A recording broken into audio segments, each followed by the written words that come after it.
Ahora sí tenemos nosotros en la pantalla al doctor José Antonio Torres Iriarte. Doctor Torres Iriarte, ¿cómo se encuentra usted? Muy buenas noches. Lo saluda Mercedes Morocho.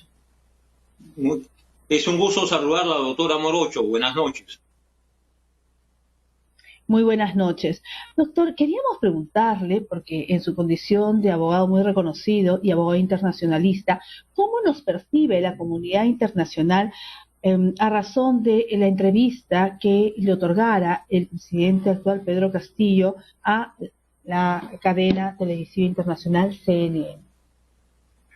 Bueno, la entrevista que concedió el presidente Pedro Castillo a la cadena CNN ha sido la primera entrevista que brinda a la prensa extranjera, a la prensa internacional, y creo que la opinión general a nivel de los grupos, de los medios de comunicación, la comunidad internacional, líderes de opinión, ha sido que el presidente Castillo, más allá de sus limitaciones comunicacionales, ha demostrado y ha reconocido que no está preparado para la jefatura de Estado, que no estaba preparado para asumir la presidencia de la República, y a lo largo de la extensa entrevista, donde se han tratado temas de coyuntura nacional, política exterior, reforma de la Constitución o Asamblea Constituyente, el presidente Pedro Castillo ha demostrado grandes falencias y ahora nuestro país es visto ante el mundo como estar representado por un jefe de Estado improvisado, sin los dotes y capacidades y talentos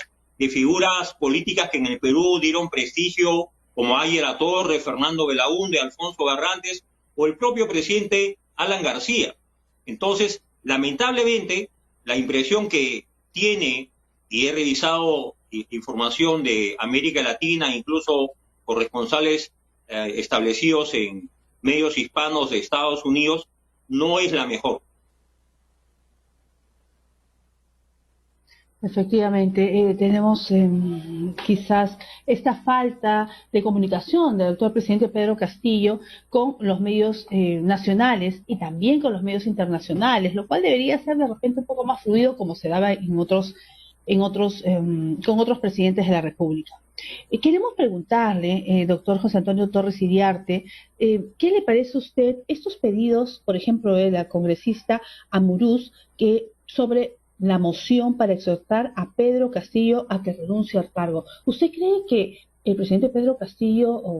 podría hacerle caso a esta moción para que pueda dar un paso al costado?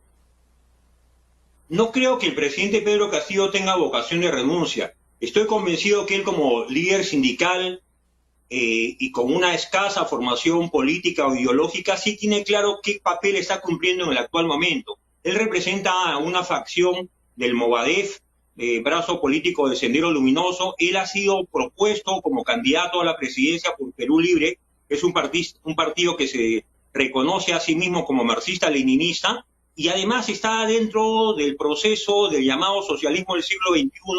y responde a intereses foráneos del eje, en mi concepto, formado por La Habana y por Caracas, y además sus lazos personales, amicales e ideológicos con Evo Morales se pusieron de manifiesto cuando hace una mención expresa de que él estaría de acuerdo en otorgarle una salida soberana al mar a Bolivia, ¿no? Sin lograr entender que cualquier asunto de esa naturaleza compromete a tres estados, tanto a Bolivia, a Perú como a Chile, de acuerdo a los tratados firmados en 1904 entre Bolivia con Chile y el Tratado de Paz del año 29 entre Perú y Chile, donde se señala expresamente que cualquier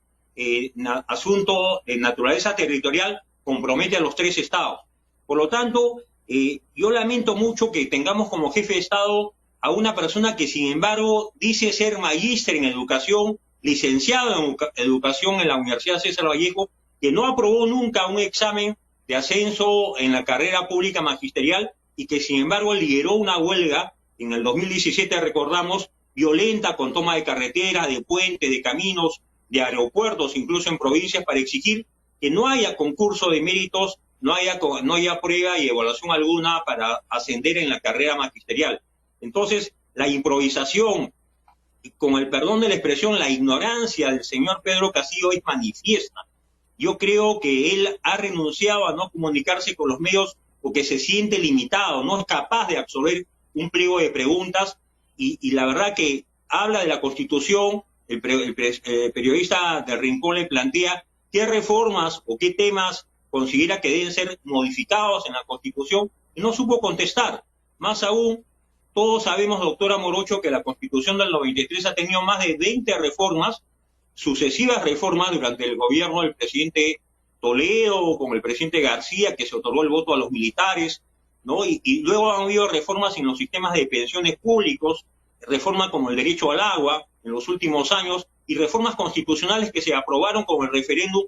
que convocara Martín Vizcarra en el 2018. Entonces, ¿la Constitución puede ser reformada? Sí, pero Pedro Castillo, que quiere ir a una asamblea constituyente, ni siquiera tiene claro qué temas o qué aspectos de la Constitución, del sistema político, de la organización del Estado deberían ser modificados. Y habla de derechos de manera muy genérica y ambigua. La verdad que tener un jefe de Estado que no sabe el ABC de la economía, que ignora los temas de política exterior y relaciones internacionales, que no ha leído la Constitución y declara que está aprendiendo a ser jefe de Estado, la exhortación que también yo haría es que el presidente Pedro Castillo le haga un bien al país y renuncie, porque no está apto para gobernar y el país está siendo afectado por una crisis institucional, una crisis política, y si bien los indicadores económicos parecieran que son estables, sin embargo, se está sembrando o se está engendrando una crisis económica que se va a poner de manifiesto en el mediano y largo plazo.